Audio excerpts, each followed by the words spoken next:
Hello dear students, I welcome all of you in this lecture.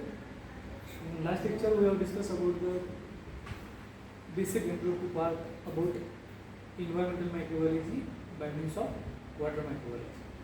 So we also have discussed different water content present in the atmosphere, how water is stored in different forms in the earth.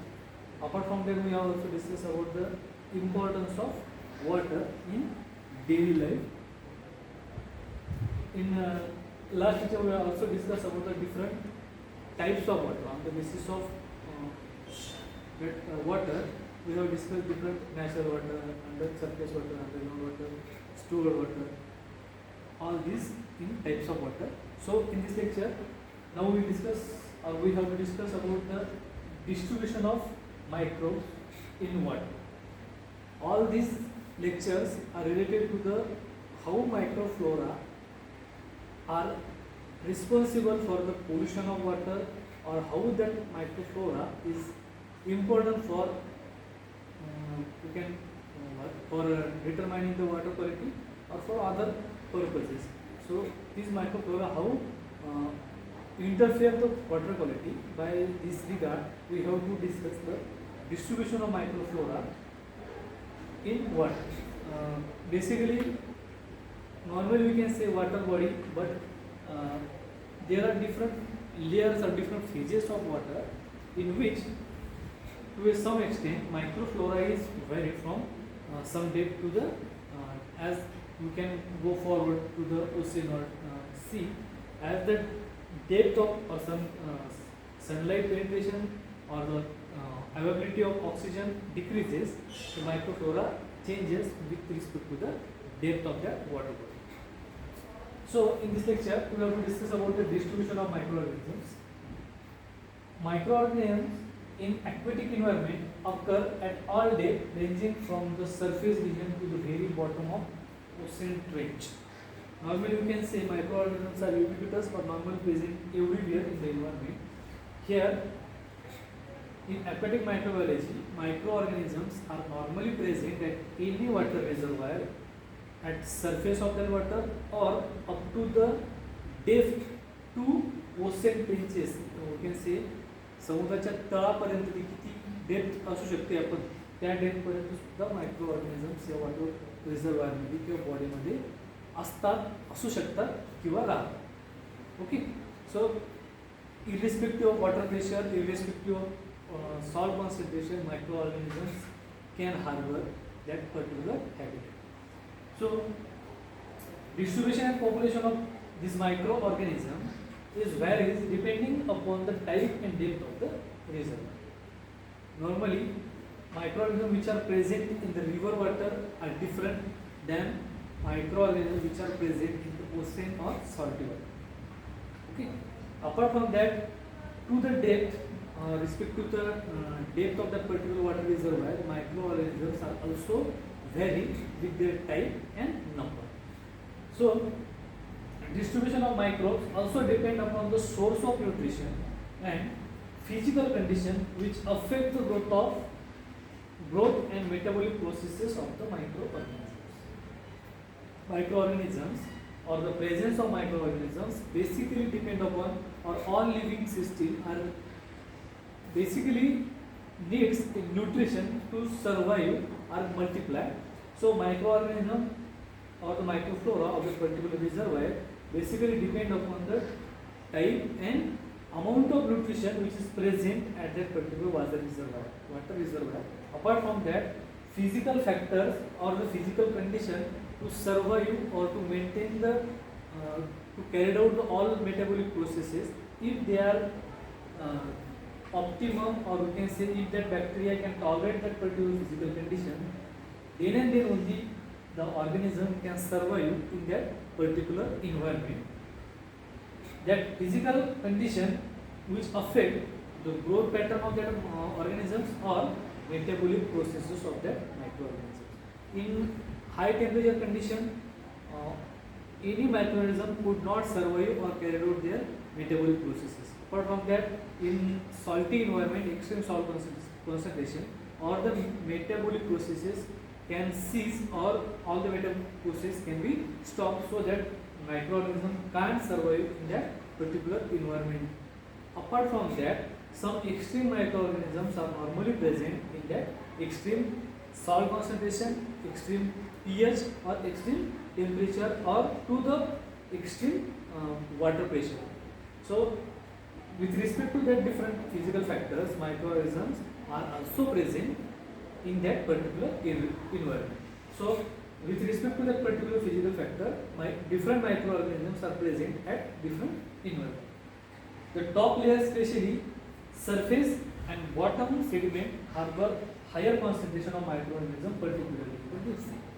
The statement it says the surface layer of in the reservoir which harbor a large number of microorganisms, as they are transferred from soil to the water body with water current, so that the microorganisms are normally present at the surface level, or they are also present at the bottom of sea or in the reservoir, as all the nutrition or the nutritional component which are present in that water, normally they are settled down at the bottom of that water reservoir, which are easily available to that microorganism to carry out their metabolic processes for their growth, for their nutrition, and that's why microorganisms normally present in higher concentration to the bottom of that particular reservoir.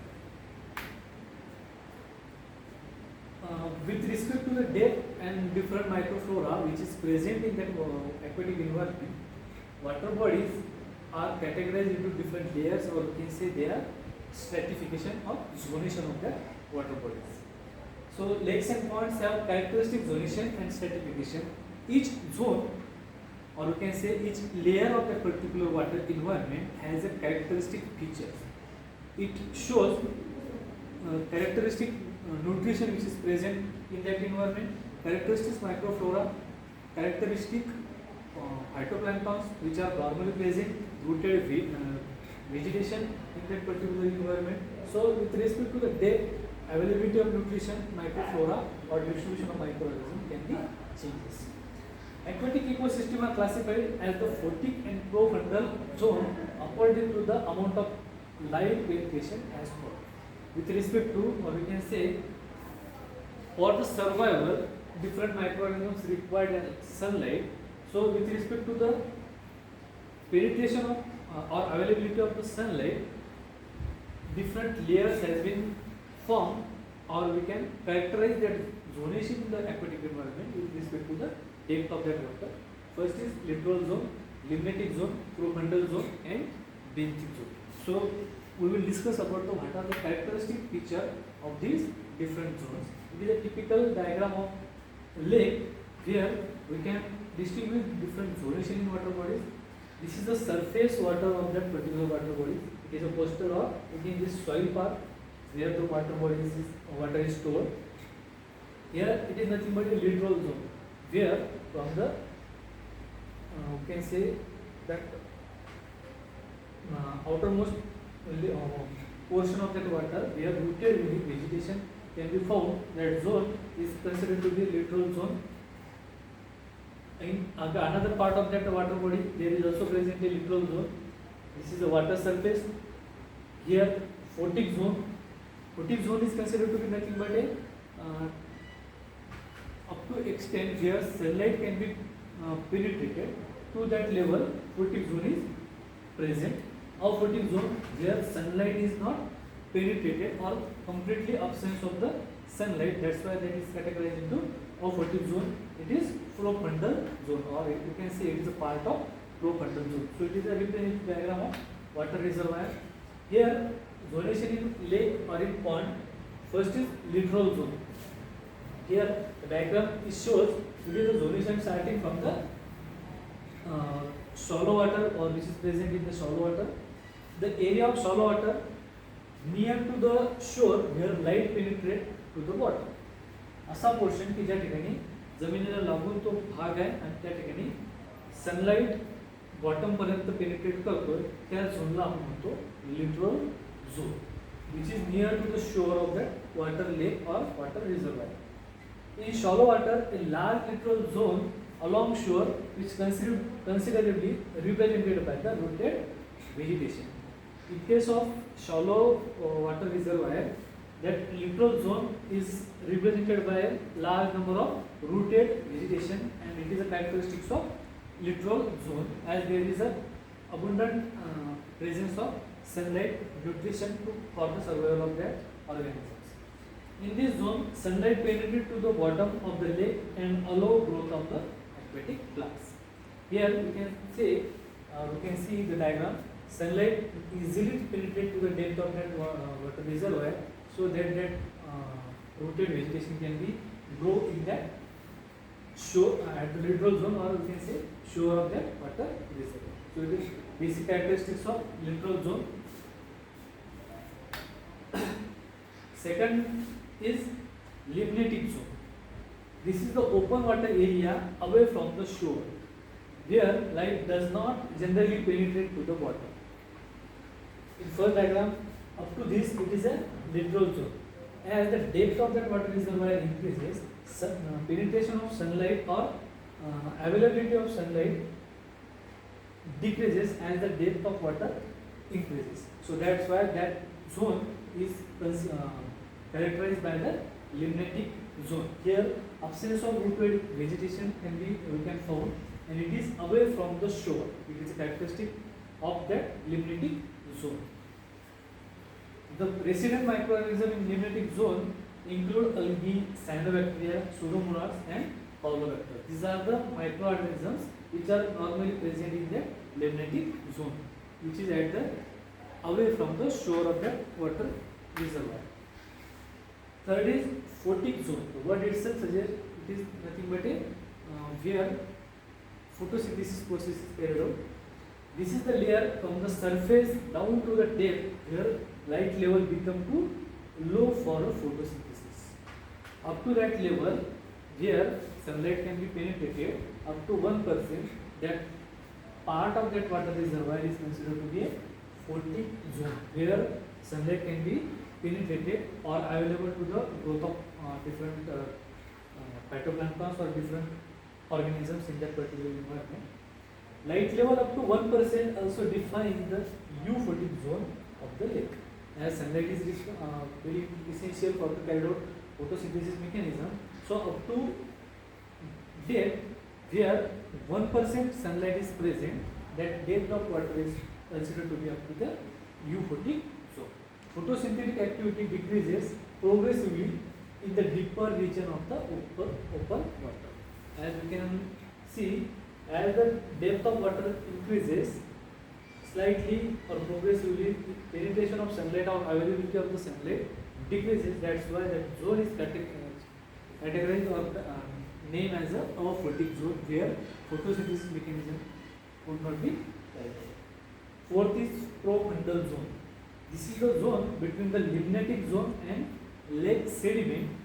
This zone is dominated by the purple and green sulfur bacteria, where sediment or the organic component or all the residues are settled down at that bottom, where purple sulfur bacteria which are present. That zone is called as profundal zone, and it is nothing but a zone between limnatic zone and lake sediment. So, with different characteristic feature, water bodies are categorized with respect to the depth and availability of the sunlight in different categories. Next type is benthic zone. The bottom sediment known as a benthic zone. In this diagram you can see it is nothing but a bottom where all the suspended particles are settled down at the bottom of that particular lake, and that portion is called as a benthic zone. It is composed of soft mud and ooze at the bottom, where mud and all the suspended particles are deposited at the bottom of that particular water reservoir is characteristic of that particular zone. This zone has a surface layer abundant with microorganisms. It has a surface layer with respect to the microorganisms. Most of the microorganisms in this region are invertebrate, that are insect larvae and black flies, which are normally work as a decomposer or they carry out the decomposition process which are normally present at the bottom sediment, and all the nutrition or the organic component or suspended material which is deposited at the bottom of that particular reservoir, they carry out the decomposition of that particular material. The benthic zone is largely populated by the desulfovibrio and methane bacteria. These are the characteristic microflora of that particular benthic zone. So with respect to the different zone, different types of microorganisms, water reservoir are categorized in different zones: littoral zone, limnatic zone, benthic zone, profundal zone, and euphotic zone or euphotic zone. So it is all about the zonation in aquatic or water system.